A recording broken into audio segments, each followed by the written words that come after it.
by Coach Coleman. Jesse, we'll begin with you. Hey, Coach. Kellen was on our show yesterday, and he said that the Kansas game was the most prepared he had ever been, and he gave you a lot of credit for that. So I was just wondering, how do you get these guys ready? I don't take any credit for that. It's a game plan that we come up with with the leadership of Coach Calipari, and our guys are brought in, and um, that's the most important part is when you got the buy-in from the team, and these guys are all locked in, man, and they're listening to the game plan that we come up with, and they were able to perform it almost to perfection, and I give them all the credit. Coaching um, is obviously an external piece, but what they do is the internal piece, and so our guys are bought in. They're connected, and they just followed the game plan that was put together by Coach Calipari. I don't take any credit for that. Lonnie Demery, go ahead. Uh, let me talk a little. Yeah. Lonnie, Are you unmute there now? yourself. There you Are go. we there now? Yeah.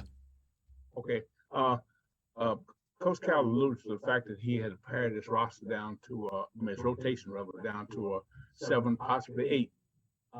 And the second, you may comment on that, but I got another part. Of course, this part I was going to ask him, but this may be somewhat rhetorical. You and him too, but there was a segment of fans in the stands the other day that were chanting, "Play Shaden, play Shaden." You may have a comment on it. I don't want to put you on the spot, but you may have a comment on it, if you will. I have no comment on the shading piece. That's totally a comment or a question should be directed at Coach Calipari. I have no comment on that. But what was the other question? The rotation being pared down to 7, possibly 8. Again, that's another Coach Calipari's question. Well, we have next man up kind of mentality on this team. We have a really good group. We have a deep group, and we got buttons that we can push or guys that we can call on. And it's just dependent on game to game. I think it's a game to game situation, and you have to always be ready when your number is called. And the guys that didn't get to play as much will get their opportunities, that's for sure. And Coach Calipari is giving them the confidence that they will get their number called, and just be prepared when that time comes. And when that time comes, just perform and to make them play them even more. So I think that that's a more of a Coach Calipari piece. But I could speak to the fact that we have really good kids. They all like each other. These guys are all working extremely hard. The guys that don't play as much, they get extra workouts, extra lifts. They're doing their part so that they're ready when their number is called. Jerry Tipton, go ahead. Yeah, Chan, on Cal's radio show, he said with all the praise produced by the win at Kansas, he doesn't want the guys to get full of themselves. You know what I mean? Keep working. How susceptible do you think these guys are to, feeling like they've arrived and that's it? Personally, text a couple of guys right after and yesterday, just so that we can defend against any letdowns. Because here's what I've said to those guys is that we didn't come this far just to come this far, right? We came this far to go further. So we got a veteran group, and we got some guys who can help our locker room keep the main thing, and that's to get better every game and to play at a high level every game, no matter who the opponent is, because we know that we're going to get everybody's best shot, and so we're going to defend against having any letdown, and Coach Calipari is not going to let that happen. Let's be clear. So we'll be fine. We're going to compete at a high level, no matter who it is, and the next important game is the Vanderbilt game, and we're going to play them like it's any other game. And I wanted to ask you, I think Coach Cal said, I couldn't tell if he was kidding or not, that your responsibility along with the players is to warn Xavier of a back screen. He'd even let you get a technical, that would be fine, rather than Xavier hurt. Yeah. What is your role in that? I think that because I got a loud voice, and I wear glasses so that I can identify when there's a back screen or a smack opportunity about to happen to Xavier. So because I have a loud voice, I have to. I've been given the responsibility to yell out that there's a smack so that we can protect Xavier. But that's everybody's job, and that's the guys that's on the floor's job. It's not just one person's job to identify that. And so, from a bench standpoint, because I have a loud voice, that coach wants me to use that tool that I have to identify that smack. Larry Bach, go ahead. Yeah, Chin, just wondering, the team played so well at Kansas, but you as a coach, what kind of ceiling do you still see? What's still out there that this team can do that we still haven't seen yet, in your opinion? It's the pursuit of perfection. There's never been a perfect game played, but I think that we coach from a standpoint where the glass is half full, and we're always trying to fill it. So I think that we're going to continue to try to be better and get better because we can. I mean, we're not nowhere where we need to be at this point. We played an unbelievable game. Our guys brought in, they followed the game plan, and let's see if we can do that again and again and again and again. And I think that that's always the challenge, is to how great we can become. John Hale, come to you next.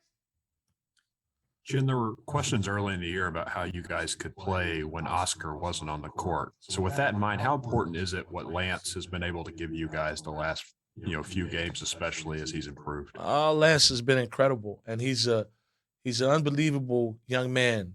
Please understand that the position that he's in, he's playing behind a guy that's up for Player of the Year. And so we talk about that, being ready when your number is called. No one has done that to the level that Lance has done. And to be quite honest, he's continued to get extra work in the gym. He's always in the gym. He's always a selfless guy. He's the biggest cheerleader for everybody else. And I talked to Lance, and I told him that his time will come. He's going to be a big piece to help us being great. And he's doing amazing, man. And I'm so happy for him, because he could have folded. He could have went in the tank and pouted and listened to the clutter, but he's been a man, and he's doing an unbelievable job. And we're happy to have Lance, and he's going to help us a lot. John Wong, go ahead.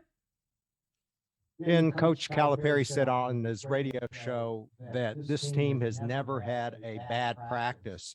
Knowing him, I can't tell whether that's just coach speak or not, but how does these practices compare to maybe some of the ones that you've had at other schools that you've been to? What makes it so good? I think it's because of our locker room. You got to have your locker room won before you can win basketball games. And so we've won the locker room piece. Our guys all like each other. They like being around each other. They like competing against each other. They like seeing each other celebrate each other, right? And so I think that because of that, our practices are competitive. These guys all like each other. These guys are pushing each other. And Coach Kyle obviously does a good job of keeping a good balance in the competition, keeping a good balance and getting better in the individual piece. And our guys are, again, that bought in thing, man. When you got a locker room that's bought in, a locker room that's connected, it's fun to coach. It's fun to be around, and they're fun to be around each other. So that's why our practices are really good. Jeff Drummond, go ahead. Yeah, Jen, you guys have been into some tough environments this year, and the team seems rather unfazed wherever they've been on the road this season. I'm wondering, what do you chalk that up to? What is it about the makeup of these guys that doesn't seem to let that rattle them? The experience is the best teacher. I think that we got the right experience we needed at Notre Dame, right? And they had an unbelievable event set up there at that game where they retired one of their great players' jerseys. They did this, they did that, and they created an environment that prepared us for Texas A&M, prepared us for Auburn, prepared us for Kansas. Pretty much, Coach Kyle talks about it all the time that when you put on the Kentucky jersey, you everybody's Super Bowl. And so by talking about that, by giving these guys the blueprint and the answers to the test, it prepares them. But there's nothing like actually being in that environment. And so we're in those environments every time we're on the road. So it prepares us to play and perform in those environments. And at this point right now, we talk about roadkill, and that's something that we talk about. That's something that we say. It's us against everybody else, and our guys are taking that challenge and doing a good job with it. And we got some more challenges along the way, and hopefully because of those experiences, it'll continue to help us. Kyle Tucker, go ahead. Chen, can you tell you it's fun to coach a group like that, a locker room like that? Can you tell that how the fans to seeing guys play hard, seeing guys that seem to like each other and play with for each other? Can you feel that in the arena? It seems like there are reactions to that are positive team type things. I think you should be able to feel it. I think the energy is infectious because of the energy that our team plays with, how they share the ball, how they cover for each other, how hard they play, how fast we play.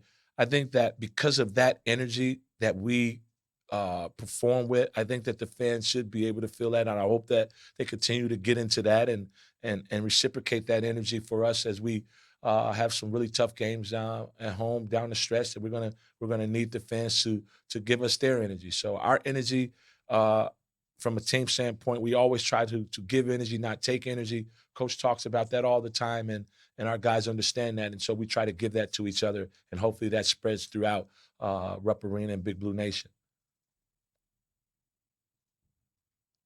Keith Taylor, go ahead. Hey, Coach, you coached in the Big Ten and also the addition to post you in the Southeastern Conference. What are the differences between the two conferences? It's a lot of differences. I would say that more of the style of play. The Big Ten is is a brutal, more physical. It's bigger. Like every team has 2 and 3 7-footers. This is a more faster, more athletic, paced league. I think. That I think would be the most differences would be the speed and the athleticism and the pace of play of which all of the teams play with, and they all play at a more of a, I guess you could say more of an NBA style because of the way that the teams are mostly built. The 3s and the 4s are all like guards, and in the Big Ten, everybody is really big and huge, and they play more mushmouth basketball than the pace of play that they play in the SEC. Jerry, we'll circle back to you.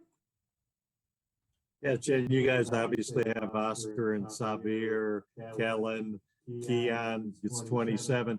How big of a challenge is that for the opponents to set a defense when you got so many guys that are capable of scoring? We hope that it's a big challenge. We hope that they have nightmares before they play us with the fact that we got, so many guys that are capable, and it's hard to scout against. On most teams, you can put a few guys at the top of the scouting report, and then you can worry about the relevant guys and try to keep the irrelevant guys irrelevant. But hopefully for us, because we have so many guys that are capable of impacting the game, that is tough for teams. You want to be a team that is hard to scout, a team that is hard to guard and hard to take away this guy, that guy, this play, that play.